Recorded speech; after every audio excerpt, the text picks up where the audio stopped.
Good evening and welcome to Tucker Carlson Tonight. We want to start tonight's program with a Fox News alert. Saudi Arabia has confirmed this evening the death of Washington Post columnist Jamal Khashoggi.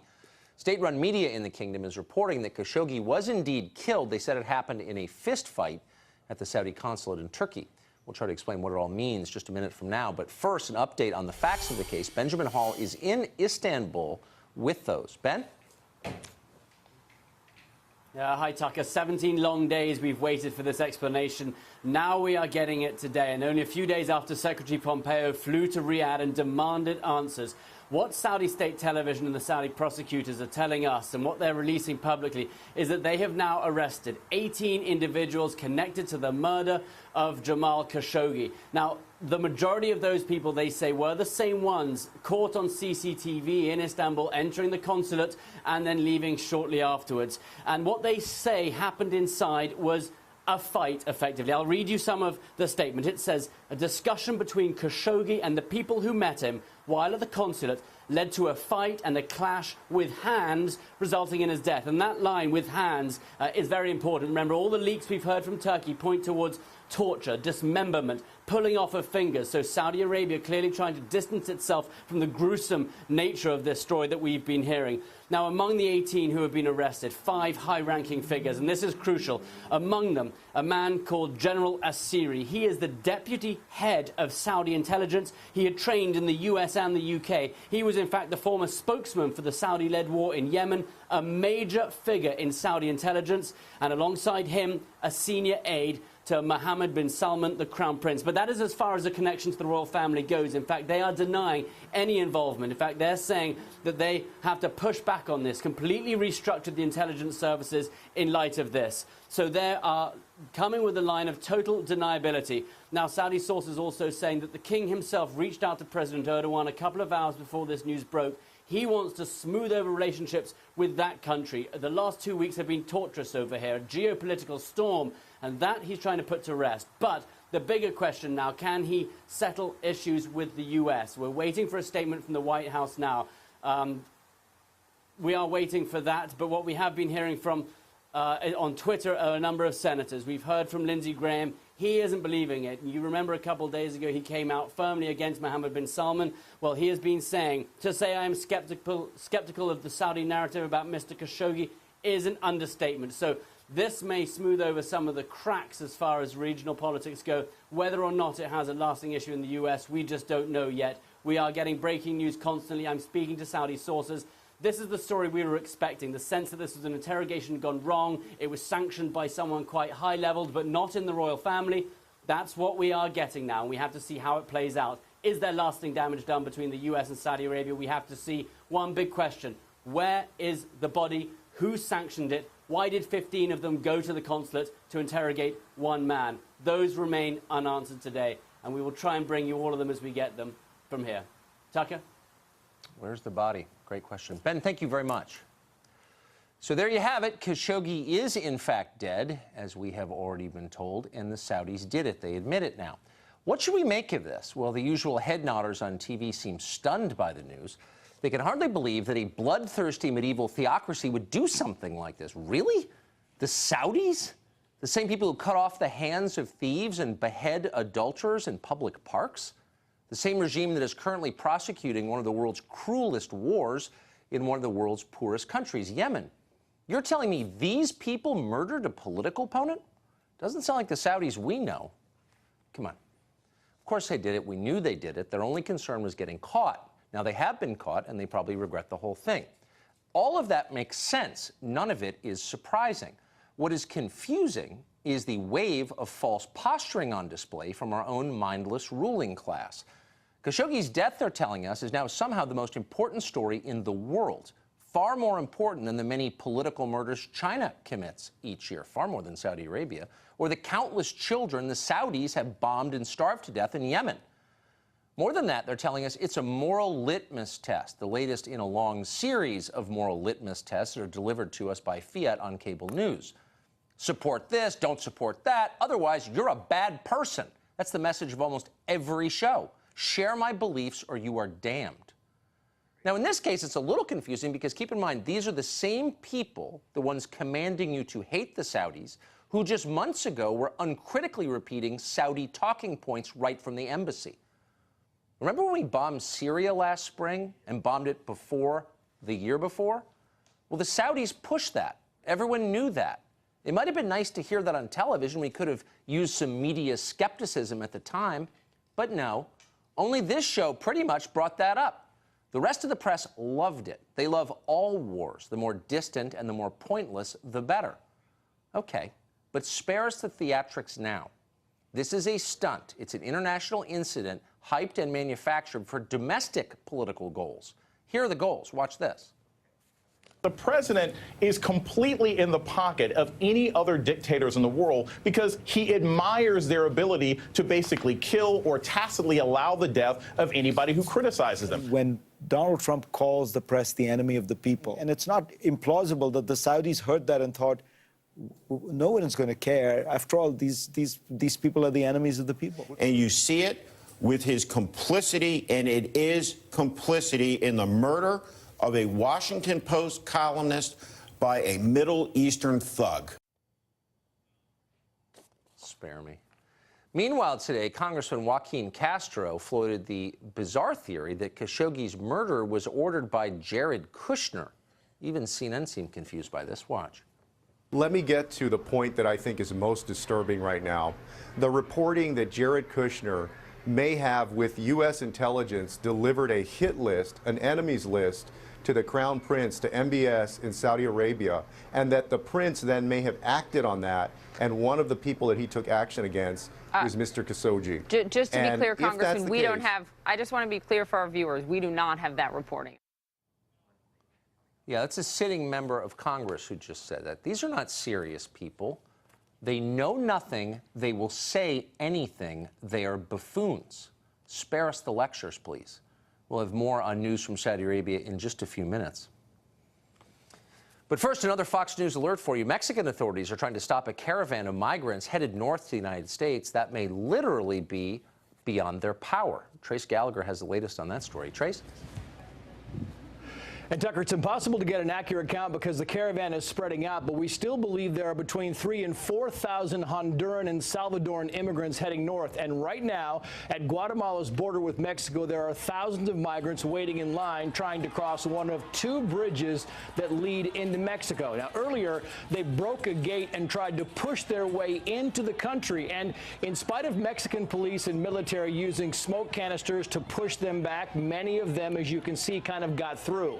Mexico has now told the United States it would put up shelters, meaning tents, along their border with Guatemala. And Mexican authorities say they're allowing 100 migrants per day to come into Mexico. Those people are being told they want to seek asylum. If they do so, Mexican government saying they need to stay in a government shelter or a charity shelter, and their applications will be processed within 45 days. Now, if they leave and roam the country, they forfeit their asylum request and could be deported.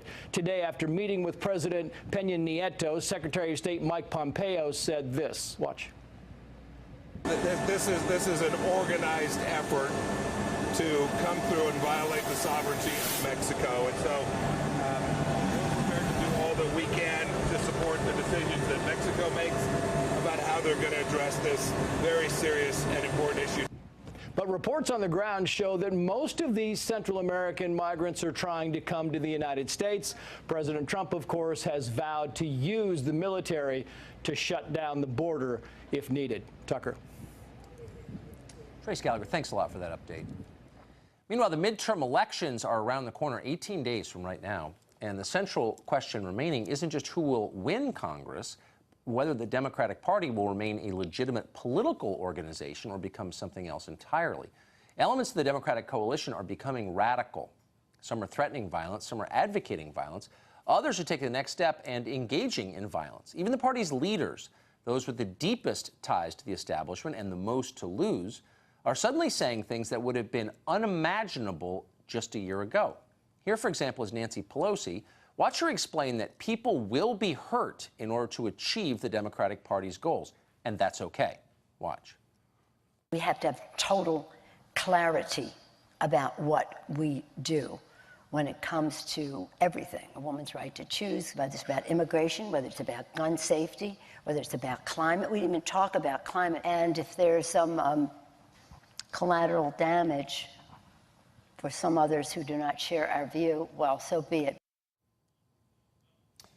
Collateral damage.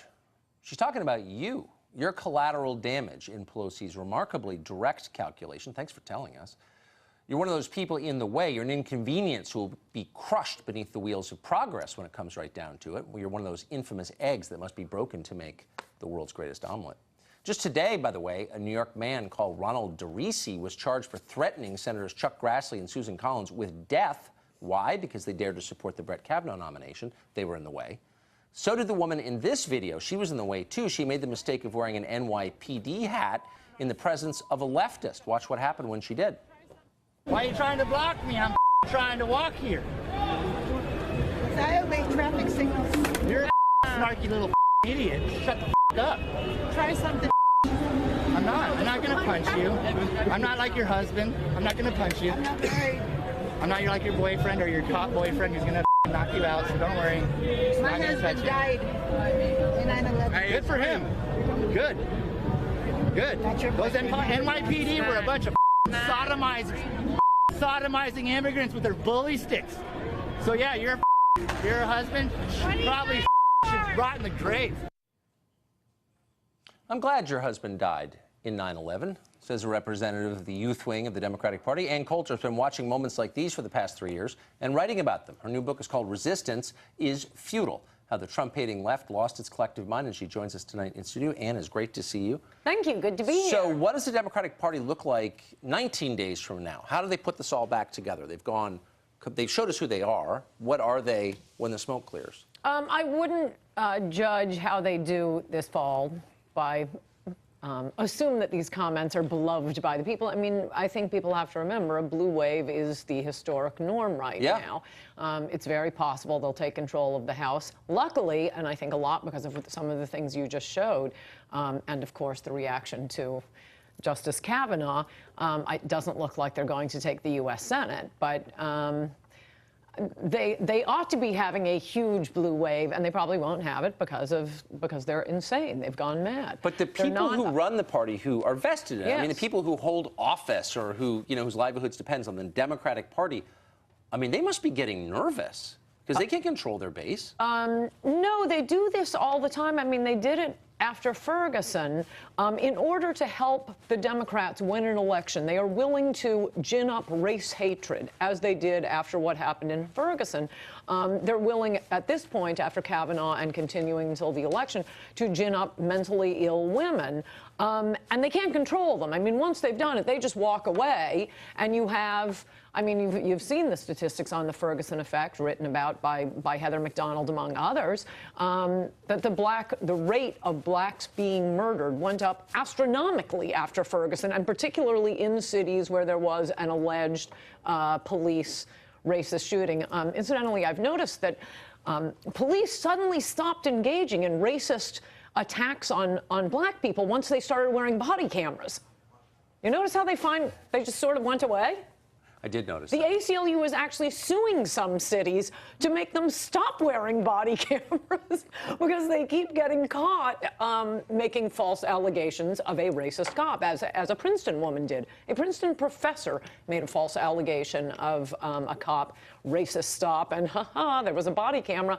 Utter complete lie. Does the Democratic Party ever become the Democratic Party of 2012 or 1998, or kind of a party concerned with, economics and something other than identity politics? It doesn't look like it. There was an interesting article. You won't hear these words come out of my mouth very often. In the New York Times this week by Thomas Edsall, breaking down all of these polls and how the Democratic Party has changed. And it is, I just noticed it remembered it looking at Nancy Pelosi. White liberal women have just gone off the charts on left-wing craziness, and it has nothing to do with economics. The Democratic Party, as some of us kind of noticed during the Clinton era, that was when it began during the Clinton era. just abandon the working class, abandon the flyover people. It is pedal to the metal on identity politics and you know, the yuppie lifestyle. It's basically the moms party in of Marin and Georgetown. Yuppies and welfare recipients. That's the modern Democratic Party. That's never been put more crisply or truly. Ann Coulter. Thank you. Resistance is Futile is her excellent book. Thank you. Well, the wife of DOJ official Bruce Orr appeared on Capitol Hill today. She testified about her work with Fusion GPS. We have details from that after the break.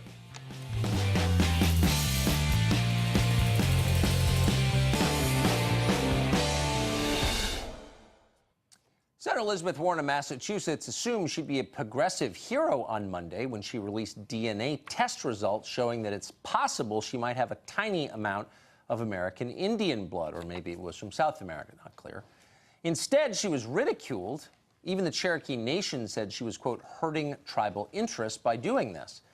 But then the Cherokee Nation made a mistake. As someone called Zerlina Maxwell at MSNBC explained, there's only one possible explanation for any group criticizing a Democrat. Do you know what it is? We're going to give you one guess. What's the explanation? Oh, racist, of course. Watch.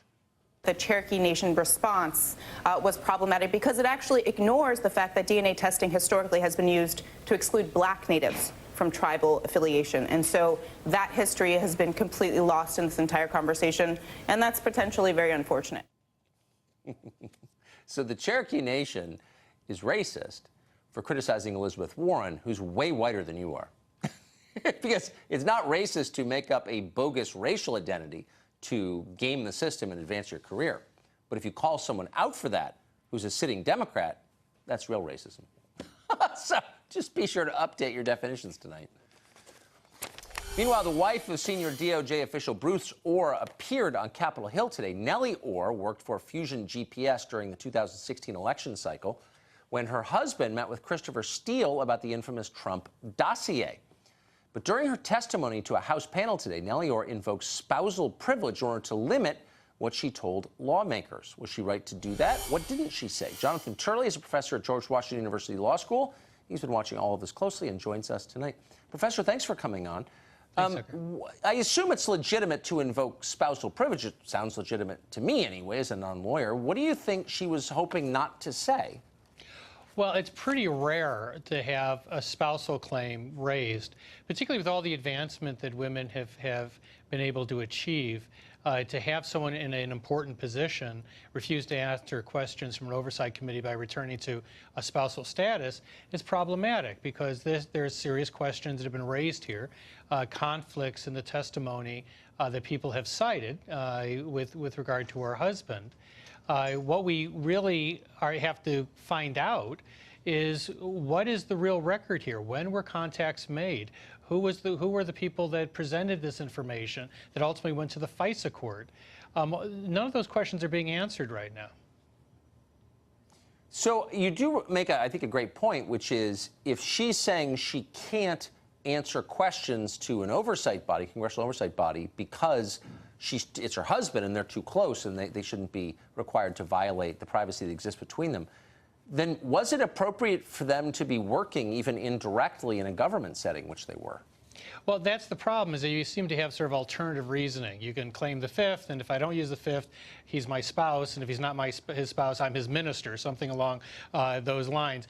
You know, she hasn't claimed the full array, but the point is still that there's information that an oversight committee requires. I honestly don't know how serious these allegations are. I think we should know. We do need some of these answers. Now, Mr. Orr has made statements about when he first interacted with this company on this issue that seem to be in contradiction with the statements of other witnesses. That's always a serious problem for Congress. Now, the fact is his wife was an officer of that company, was an employee of that company, directly involved in these allegations. And if we now are going to have spousal immunity claims, it really creates a serious problem in terms of having, you know, couples each for their own merit achieving positions of authority if we have to face these types of spousal claims. Well, yeah, especially when you have a law enforcement agency going to Hillary Clinton's Oppo people for information, right, that winds up at the base of a criminal investigation. It's a problem. Professor, thank you very much for that Very clear explanation. I appreciate it. Thanks, Tucker. Well, female athletes increasingly finding themselves outclassed by biological men in their sports. What is the future of women's sports in the age of transgenderism? It's a real question. We're going to ask it next. Ship of Fools, #1 in the New York Times bestseller list. It explains how Washington elites have abandoned the interests of everyone else. Grab a copy, any bookstore.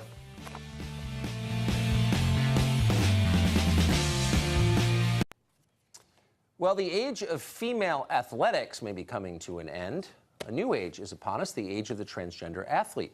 Rachel McKinnon, a biological male, has just become the first transgender person to win a world title in cycling. On Sunday, McKinnon won the women's 35-44 sprint at the World Championships in Los Angeles. The third-place finisher in that race has publicly complained that the result was unfair. McKinnon replied by denouncing this person for transphobia, which is almost always the way it goes. Don't respond on the merits, attack the motives. Amy Peikoff is a feminist, a talk show host, and blogs at don'tletitgo.com, and she joins us tonight. Amy, thanks a lot for coming on. Hi, thanks for having me on. It's good to be here. Oh, well, I just want to get your take on this. So, look, women's athletics exists in a separate category for a biological reason, because women on average, not all, but on average, are differently built. Yes. And so this seems like a huge challenge to the idea of women's athletics, and yet none of the people whose job it is to defend women, they tell us, are saying anything about it. Why is that? I don't know why it is, because I believe that it's a wonderful thing that most of our societies today allow for women to compete in athletics, because it gives you, the thrill of competition, a great sense of accomplishment, plus all the benefits of exercise and everything else. And this enterprise depends on segregating women for what it is. Why? Because women are on average less strong than men are, right? We have less muscle mass. And so there really is an issue here, and I'll get into the science a little if you give me a chance. But one thing I want to say overall is Professor McKinnon, I disagree with her about what a right to compete is. I don't understand it the way that she does. A right to compete does not entail the right to have an organization host a competition that is willing to accept you as a competitor.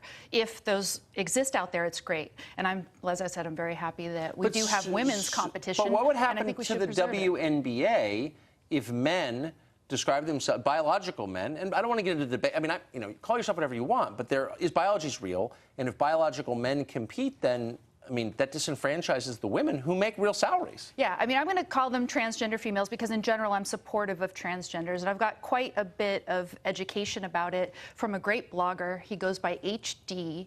He has a blog called Hormones Demystified, and he first of all, told me that this is a real condition, but he also pointed me to some research. And Tucker, there's very little research that is quantitative in terms of the amount of muscle mass that transgender females retain even after going through, but so wouldn't you want to do, I think the essence of what you said is there's very little research. We don't know. Right, and there is one study, and the one study that does exist shows that transgender females retain more muscle mass than biological females who haven't gone through any hormone treatment. Of course they do, but why wouldn't the people in charge of protecting women from unfair competition be standing up and saying, I'm sorry, my job is to protect women. Where are the protectors? I think because so many of them are liberal-minded and they have in mind this overall right to compete again. The idea that everybody who wants to compete has a right to be allowed to participate in a competition of their choice, perhaps. But the rights of everyone else also, I would say, play a role, but not in this case. Amy, thank you for that smart explanation of it. I appreciate it. We have more on Saudi Arabia's admission that they did, in fact, kill Jamal Khashoggi. It's the biggest story in the world. Why is that exactly? Plus, it's been 2 years. Rosie O'Donnell still has not recovered from the election. Say a prayer for her. We'll show you her meltdown just ahead. We are going to right the ship. There's no way that he's going to prevail because he's evil. He's dark. It's the opposite of what America stands for.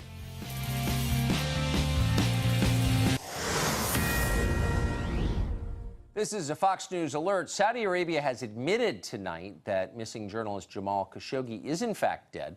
They concede that he was killed by Saudis during what they said was a fistfight in their consulate in Turkey. Well, the Saudis blame what you just heard, a lot of the left has decided that President Trump is to blame somehow, though there's no evidence he was in the consulate when the killing took place. Chris Hahn is an attorney, radio show host, and former staffer to Senator Chuck Schumer. He joins us tonight. Chris, great to see you. We're all very anti-Saudi now. Thanks, Tucker. As someone who's been anti-Saudi for a long time, it's nice to have some company. Where were all these chest beaters last spring when the United States bombed Syria in part at the direction of Saudi Arabia? And everybody on the left, including your former boss Chuck Schumer, said, oh, no, it's a very good idea to do the bidding of Saudi Arabia. But now anyone who says anything about Saudi Arabia is immoral. Like, how did that change exactly? Look, I have always been concerned with Saudi Arabia. I'm a New Yorker who worked in the United States Senate after 9/11, and I don't trust them. They gave aid and comfort to the people who bombed us. And I don't understand how we're looking at what MBS did to Khashoggi any differently than we're looking at what Al-Qaeda did to Daniel Pearl. This is an act of terror, and it needs to be dealt with that way. Now, as for Trump's role in this, he has been hold on, stop. Wait, before you get all the Trump, whatever, he's sucking up to dictators, right? Says the party that sucks up to China. Anyway, a sincere question. Has to be dealt with how? So you're pushing for, I guess, another war, this one against the Saudis? Tell us all the new wars that we need. I think that I think that we need to insist. Look, we have a lot of leverage over Saudi Arabia, especially in their security in the Middle East, and we need to insist that this man is not installed permanently on the throne. He's right now the crown prince. Obviously, the king is. So we're going to destabilize, but this is like foreign policy by cable news, my favorite kind. So what happens when the Saudi kingdom, the royal family, no longer controls? I know we are controls their own country. Yeah. Like, what would happen if the Saudi royal family collapsed? What do you think the aftermath would look like? Last I checked, there's about 40 other princes in Saudi Arabia that they can choose from. In fact, MBS wasn't even originally in line for the throne, and I don't think it's up to us to support dictators and terrorists. And I'm sorry, what he did to Khashoggi was not just about Khashoggi, it was about every journalist who threatened him anywhere in the world. And this is something how are journalists in China? Hold on, how are journalists? And the president of the United States, is acting very weak here. Please save me the moral posturing. It's too dumb, actually. Let me just ask. I just want to know what the standards are here. So obviously, journalists in China are killed far more often than they're killed in Saudi Arabia. Obviously, China being a huge funder and supporter of the Democratic Party and a favor of the Democratic Party. Are we going to apply these new standards to China? I don't know where you get that from, but okay. Oh, really? Look, I think that we should stand Maybe I should show you the tape of Dianne Feinstein values. pledging allegiance to China. We should stand so across the board, up it doesn't for matter. our values wherever they are threatened anywhere. We should stand. Look, Khashoggi was an American permanent resident, and our law treats permanent residents the same as it does citizens, and this president should respond the same way. He killed somebody who was under our protection, and if the president doesn't respond, it's because he's weak. Cool it with the moral outrage, okay? I think we're all a little sick of it. Well, how can we not be outraged? How can we not be outraged? Well, I don't know, because there's a long list of things to be outraged by. How about the war in Yemen, which the Saudis have been prosecuting, which killed untold children? I don't remember you holding a press conference to express outrage about that. Oh, you are? I am outraged by that, too, but we're talking about this tonight, Tucker, and I want to know if you think the Khashoggi killing is different than the Daniel Pearl killing, because I don't think it is. Of course Is it? Look, I'm not... Is it? I think Tell me. I think the Saudi government is medieval and terrifying. I think it's different in like 50 ways. Yes, the question's so stupid. I'm not sure how to respond to it.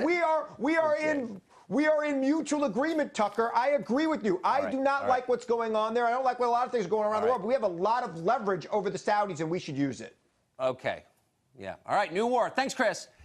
Glenn Greenwald co-founded The Intercept. He just published a piece on what he says is the Washington Post hypocrisy about Saudi Arabia. He joins us tonight. So, Glenn, before I ask you about the piece that you wrote, unravel this for me, and I just want to be totally clear. I've never been on the side of Saudi Arabia. I hate how they're controlling our foreign policy, particularly in Syria. But why the outrage about this now? I'm a little confused by it. The Saudis have been murdering journalists, murdering dissidents for decades. They've been doing it at a heightened rate for the last 2 years.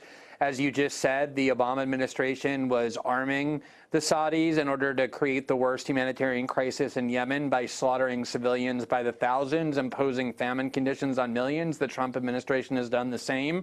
The reason people in Washington suddenly decided that they're angry about Saudi Arabia is because this time their victim is somebody who they ran into in Washington restaurants and who is popular in Washington social circles. That's the reality. They didn't care at all when the victims of Saudi Arabia, by the hundreds of thousands, were people that they didn't like or didn't care. It's just this time they killed one of their friends. How deep would you say, give us a quick overview of how deep the ties between the Saudi royal family and official Washington go, including in the journalistic establishment in Washington?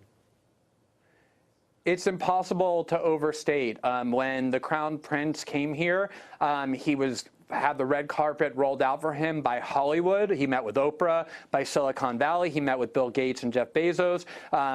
In Washington, he met with the leaders of all the parties. Saudi Arabia has been a critical financial partner and military partner for the U.S. for a long time. The interests go so deep in Wall Street and the defense industry. And then, as it turns out, even the Washington Post, as they were going around demanding that everybody sever all ties with Saudi Arabia because it's immoral now that they've killed one of their journalists, had on their staff 2 writers who both work at lobbying firms that had extremely lucrative contracts with the Saudi government. So the Washington Post was paying people, unbeknownst to their readers, to publish articles at the same time that they were getting paid by the Saudis to do messaging and other lobbying work for that same regime. Can you very quickly tell us who they are so those of us who read the Post can know that as we assess their writing? Yeah, I mean, the 2 of them are Carter Eskew, who was the top-level Gore advisor back in 2000, who formed the Glover Park Group, which is mostly Democratic elites. And the other one is Ed Rogers, a longtime Republican operative, who is a founding partner in Haley Barbour's firm, the former head of the RNC, who was in charge of communications for the Saudis in Washington. And they were both Washington Post writers for a long time now, unbeknownst to readers, and they were only told that they had to get rid of their Saudi contracts once we published our article by the Washington Post. But so many major media outlets, including all the cable news networks, have regular commentators who work for consultant and lobbying firms who are paid to disseminate messaging unbeknownst to the people who are hearing them. And it should be a huge journalism scandal. The totally fearless Glenn Greenwald. Thank you, as always. Thanks, Tucker. With the midterm elections closing in, one New York Times editorial board member has a simple request for Hillary Clinton. Please be quiet. It's not helping. That's next. Clinton's 2016 defeat to Donald Trump and Washington's reaction to it exposed the way the people in charge really feel about you. They have total contempt. That's described in great detail in a new book, Ship a Fool.